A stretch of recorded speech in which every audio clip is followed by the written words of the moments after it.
tout le monde! Aujourd'hui, on se retrouve pour une nouvelle vidéo dans laquelle on va parler débat littéraire. Pour cette vidéo-ci, je me suis inspirée du tag de Noël de Tiny Daphné, dans lequel elle avait une question qui abordait justement les débats littéraires. Moi, ça me tentait de vous parler de plusieurs débats littéraires, donc on va les classer ensemble, ces débats littéraires, et à chaque fois, je vais vous dire qu'est-ce que j'en pense. On n'est pas sur un classement normal, hein, c'est pas comme du meilleur au pire, c'est vraiment juste des classifications quelconques. En premier, on a chocolatine. Donc, je pense que tout le monde connaît le fameux débat chocolatine versus pain au chocolat. Hein? Voilà. Bon, au Québec, c'est définitivement chocolatine. Point. Mais c'est un débat qui définitivement ne finira absolument jamais. Donc, cette catégorie est pour les débats qui ne finiront absolument jamais selon moi. Donc, ensuite, on a la catégorie sushi. Cette catégorie, elle nous dit mon avis est meilleur que le tien. Donc, en gros, moi j'aime les sushis, c'est ça qui prône. Les sushis, c'est bon. I don't give a fuck about your opinion. Ok, c'est un peu extrême là, mais en gros, c'est un débat pour lequel mon opinion, pour moi, il vaut tout. Voilà. Ensuite, troisième catégorie, c'est la catégorie O. C'est comme les débats que c'est un peu neutre, là, tu sais, genre les deux positions se valent ou comme ça n'a peu d'importance, c'est plus comme selon la personne comment elle se sent là-dedans. Et la dernière catégorie, c'est sardine. Pour moi, ces débats qui vont se trouver là, c'est ceux qui n'ont pas lieu d'être un débat. C'est pas vraiment un débat, c'est juste comme pourquoi c'est un débat. C'est ça. Donc, ben, let's start, hein, parce que ben, c'est ça. Donc, le premier débat sur lequel on va s'attarder, c'est livre en audio. Est-ce de la vraie lecture? Ben, ok, moi je dirais que c'est un débat qui n'a pas lieu d'être. Parce que lire en audio, c'est de la vraie lecture. Dans le sens où tu consommes une œuvre littéraire et en plus, c'est quelque chose qui peut vraiment être bénéfique pour certaines personnes qui aimeraient pouvoir lire, mais qu'ils sont juste pas capables de tenir un livre dans leurs mains, puis de lire sans se déconcentrer aux 2 secondes, sans avoir de la misère à lire. Il y a comme tellement plusieurs maladies, handicaps qui peuvent faire que la lecture peut être difficile pour une personne. Fait que je trouve ça beau comme option, genre. En tout cas, moi je sais que ça fonctionne zéro avec moi, la lecture audio. Je suis incapable d'assimiler ce qui est en train de se lire pendant que je fais autre chose, là. Mais ça aussi, tu sais, ça permet aux gens de lire pendant qu'ils font autre chose, tu sais. Pendant qu'ils sont en auto, pendant qu'ils font la vaisselle, pendant que, peu importe, là, pendant que tu fais le ménage, peu importe. Fait que je trouve que c'est une vraiment belle manière de consommer la lecture. Mais voilà, moi je veux pas me.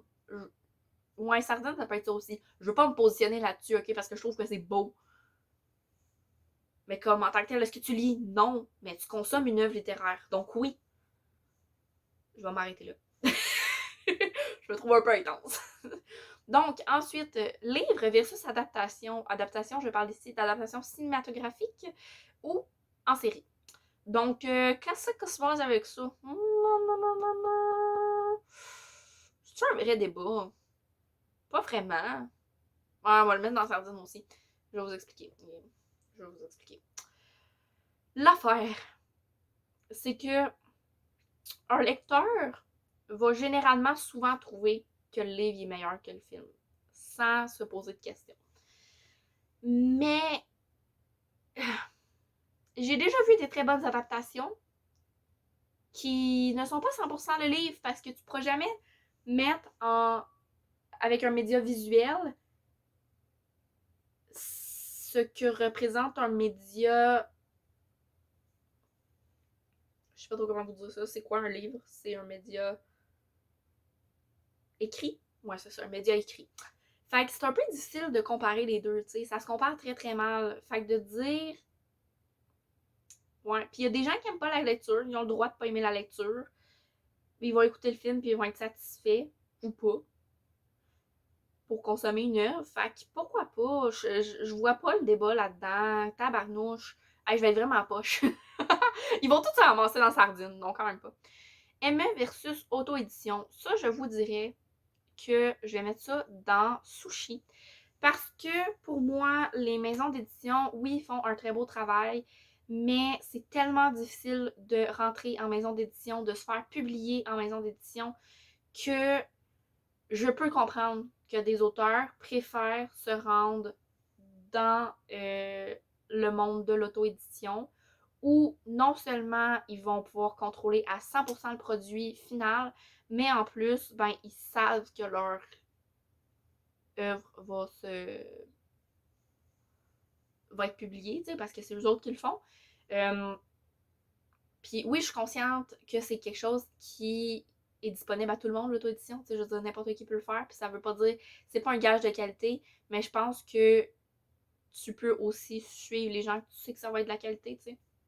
En tout cas, bref. Fait que je trouve que c'est une super belle opportunité pour les autoristes de pouvoir s'auto-éditer, considérant que les maisons d'édition, c'est vraiment difficile d'y entrer.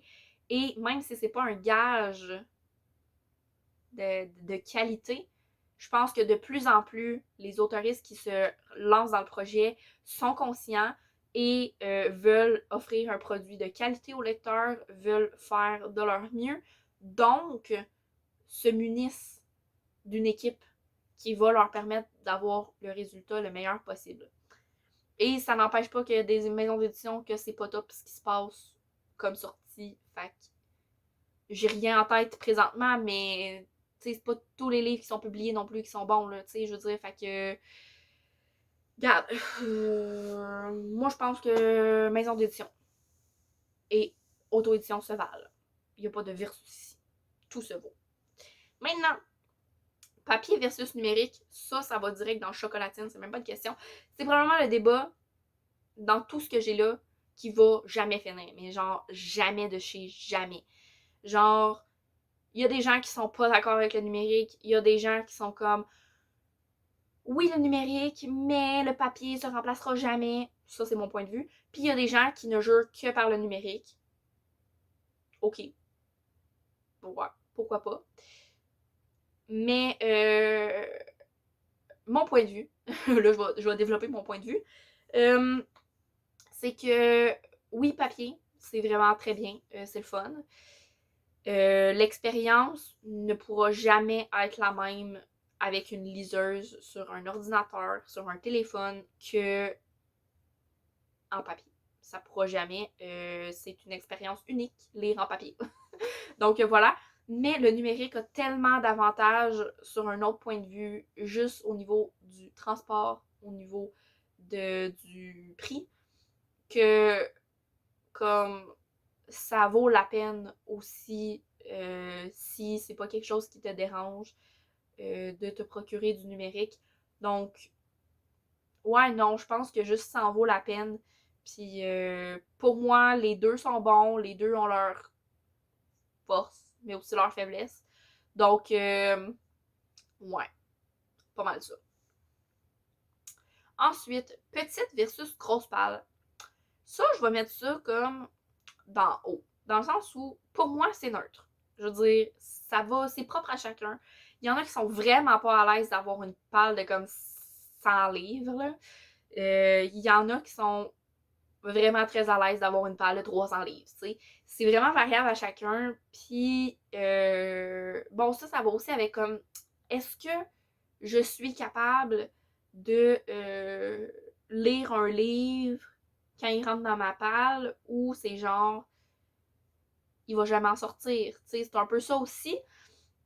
Mais en même temps, c'est ça, c'est tellement chacun a son propre rapport à sa palle, qu'il y a tout le temps du monde qui vont s'ostiner, mais en même temps, c'est tellement individuel comme comportement, une palle, que ça me fait ni chaud ni froid, mais je pense qu'il va toujours avoir quand même des petits ostinages là-dessus. Donc, je le mettrai pas dans la catégorie sardine. Ouais, on va y aller comme ça. Ensuite, librairie indépendante versus grande surface. Ben, je pense qu'il n'y a pas vraiment de débat dans le sens où, clairement, librairie indépendante, je pense qu'à chaque fois qu'on peut se permettre de encourager une librairie indépendante, c'est ça qu'on devrait faire parce que c'est nos commerces locaux, c'est nos petits commerces, c'est les gens avec qui on va avoir un contact, avec qui on va euh, avoir des vrais conseils, c'est pas des personnes qui ont une espèce de monopole euh, sur tout qu'on va enrichir. Non, on va enrichir une personne qui a son petit commerce et qui l'aime de tout son cœur. Donc, clairement, je suis plus pour les librairies indépendantes. C'est sûr qu'au Québec, je suis consciente de l'enjeu monétaire parce que il n'y a pas de, de loi sur le prix unique du livre au Québec, ce qui est un peu... Bon, ce qui rend les choses difficiles pour les librairies indépendantes parce que sont pas capables d'égaler les prix des grandes surfaces, puis ben, ils peuvent tout simplement pas se le permettre. Donc, ouais, ça rend la chose complexe, mais clairement, si on peut encourager une librairie indépendante, faisons-le, sincèrement. D'ailleurs, au Québec, il y a le site leslibraires.ca qui regroupe toutes les librairies indépendantes du Québec. Tu peux magasiner de là direct. C'est-tu pas assez le fun? Maintenant, emprunter versus acheter. Ça, je vais mettre ça dans haut. Tu sais, parce que, encore une fois, c'est comme pour petite versus grosse palle, tu sais, c'est qu'il y a tellement quelque chose qui est propre à chacun. Il y en a qui vont vouloir acheter, qui vont vouloir posséder leur livre, qui c'est un besoin pour eux. Je suis un peu comme ça. Mais il y en a d'autres que ça va pas les déranger d'emprunter leur livre à quelqu'un, d'emprunter leur livre à la bibliothèque, puis de pas le posséder après. Ils vont avoir passé un bon moment avec le livre, puis on passe au suivant et tout. Donc, ouais, c'est vraiment tellement propre à chacun, ça, que ça va dans l'eau, ok? Ça va dans l'eau. Version originale versus traduction. Hmm.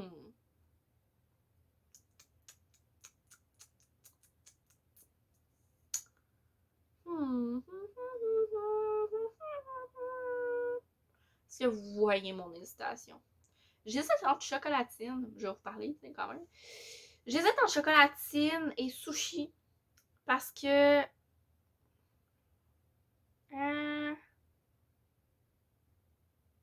ok, je vais mettre ça comme ça. Donc, je vais le mettre en sushi parce que j'ai mon avis propre puis que je pense pas que c'est assez un gros débat pour le mettre dans chocolatine. Tu sais, c'est pas équivalent à papier versus numérique. L'affaire, c'est qu'il y a une espèce de culte de la version originale de genre lire en anglais. It's such a big thing. Genre, les gens idéalisent tellement le fait de lire en anglais comme VO, alors que de la version originale, si tu lis un livre en français d'un auteuriste français, sorry, mais tu as lu en VO. Bref, ça pour dire que concrètement, il y a comme une espèce de glorification de la lecture en VO. Il y a comme un nid puis limite un petit mini rabaissement de la lecture en traduction, mais alors que ben moi je considère que tant que tu consommes une œuvre littéraire, je suis fière de toi, ok? Euh, comme la traduction se vaut autant. Oui, il y a des traductions qui sont meilleures que d'autres. Oui, il y a des travails qui sont mieux faits que d'autres. Mais la traduction te permet de consommer une œuvre littéraire de manière pour que tu la comprennes et que tu sois à l'aise avec ta lecture. Pourquoi dénigrer ça? Tu consommes de la lecture! Voilà! C'est ce que j'ai à dire sur la traduction. Pour moi, la traduction se vaut autant que la version originale et il ne mérite pas d'y avoir de débat. Il ne mérite pas d'avoir une glorification de la version originale. Il ne mérite pas d'avoir une destruction de la traduction. Si pour toi, ça te tient à cœur de lire une œuvre en original, comme par exemple, moi c'est le cas maintenant, les Alice Oseman, je veux juste les lire en original parce que j'ai eu une mauvaise expérience avec une traduction d'un de ses livres. Fait que je vois pas pourquoi je les lirais pas en original, surtout que je suis très capable de lire Alice Oseman en original, en anglais. Ben, ok, si ça te tient à cœur de lire tous tes livres que tu lis dans ta vie en version originale, go for it! Mais c'est pas nécessaire, puis tu peux très bien lire des livres qui sont traduits, puis c'est parfait comme ça. Bref. Standalone versus saga, pour moi, il n'y a pas de débat. C'est trop une opinion subjectif. Mais genre, c'est tellement subjectif que ça dépasse la petite palle versus la grosse palle, puis emprunter versus acheter, genre. Il y a pas c'est des préférences, c'est comme de dire qu'il y a comme s'il y avait un débat entre le contemporain puis le fantastique. Je veux dire, c'est des goûts personnels, là, et tous les goûts sont dans la nature, donc je vois pas pourquoi il y a débat là-dessus, tabarnouche. Bon, paperback versus hardback. On va le mettre dans l'eau. Les deux se valent, préférence personnelle, selon. Ça se bat un peu à savoir lequel qui est le meilleur, mais mieux. Plier le coin versus les marque-pages. Sachez, chère communauté, que les marque-pages sont la vie et que plier le coin est une œuvre du démon. C'est tout ce que j'ai à dire là-dessus. Je suis pas très piquée sur genre prendre soin de mes livres. Là. Ça me dérange pas de briser le dos, puis ça me dérange pas. Je ferais pas être si près, là, mais ça me dérange pas que mon livre soit un peu pété puis qu'il y ait du vécu. Mais ça, c'est non. Un marque-page. Ça peut être un mouchoir, ton marque-page. Ça peut être un petit bout de papier qui traîne, une facture, je m'en fous. Mais tu plies pas le coin de ta page. Merci. Les services presse. Ouh! Je vais mettre ça dans la chocolatine. Est-ce que c'est vraiment un débat? Je le sais pas, parce que c'est tellement idéalisé les services presse. Quand tu rentres sur les réseaux sociaux littéraires, Bookstagram, Booktube, BookTok, je le sais pas, je suis pas dessus, fait que je sais pas à quel point il y a des services presse via BookTok. Mais on dirait que c'est une chose qui est super idéalisée. Tu vois les autres qui ont comme plein de services presse, puis qui ont cité des livres gratuits, fait que là tu fais comme oh my god, j'en veux tellement, puis tout. Puis après ça, tu vois toute la pression que ça te met sur toi, tu sais, quand tu commences à en avoir. Puis aussi, tu le vois sur les autres qui en parlent, tu sais. Mais la pression que ça met, c'est quand même quelque chose, même si, ben, tu devrais pas vraiment avoir de pression pour quelque chose pour lequel t'es pas rémunéré, tu sais, c'est comme, c'est legit, t'es un panneau publicitaire pour les maisons d'édition quand tu fais ça. Puis, comme, moi, mettons, en tant que lectrice, ça me fait plaisir de faire ce travail-là, mais, tu sais, je veux pas qu'on me mette de la pression derrière. Puis des fois, c'est sûr que quand t'en ressens de la part, soit de la maison d'édition, d'un auteur, peu importe, puis que tu te sens vraiment comme un panneau publicitaire, it's not so nice. D'ailleurs, Maps avait fait une vidéo super intéressante à propos de tout ça. Ben, c'était pas particulièrement à propos des SP, mais ça englobait le fait de ne pas être un panneau publicitaire en tant que personne qui parle sur les réseaux littéraires. Mais c'est vrai que ça peut mettre beaucoup de pression, mais en même temps, c'est tellement idéalisé qu'on dirait que tu te rends compte réellement que ça met de la pression, puis tu files pas nécessairement super bien avec les services de presse tant que tu l'as pas vécu, tu sais. Fait que, moi le mettre dans comme chocolatine, là, je pense que c'est quelque chose qui finira jamais, puis c'est comme la nouvelle publicité des maisons d'édition, puis c'est correct, je pense que c'est en adaptation, je dirais.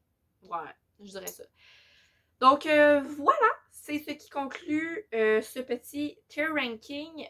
Dites-moi en commentaire si vous, c'est ça que ça leur aurait donné, s'il y a des débats que vous aurez placés ailleurs, c'est quoi vos opinions sur ces débats-là. Sinon, vous pouvez toujours liker la vidéo si vous l'avez appréciée. Vous pouvez aussi vous abonner à la chaîne pour être sûr de rien manquer en activant bien la cloche parce que c'est comme ça que vous allez avoir toutes les notifications sur les vidéos qui arrivent. Et ben sur ce, je vous souhaite une excellente journée et je vous dis à la prochaine. Bye bye!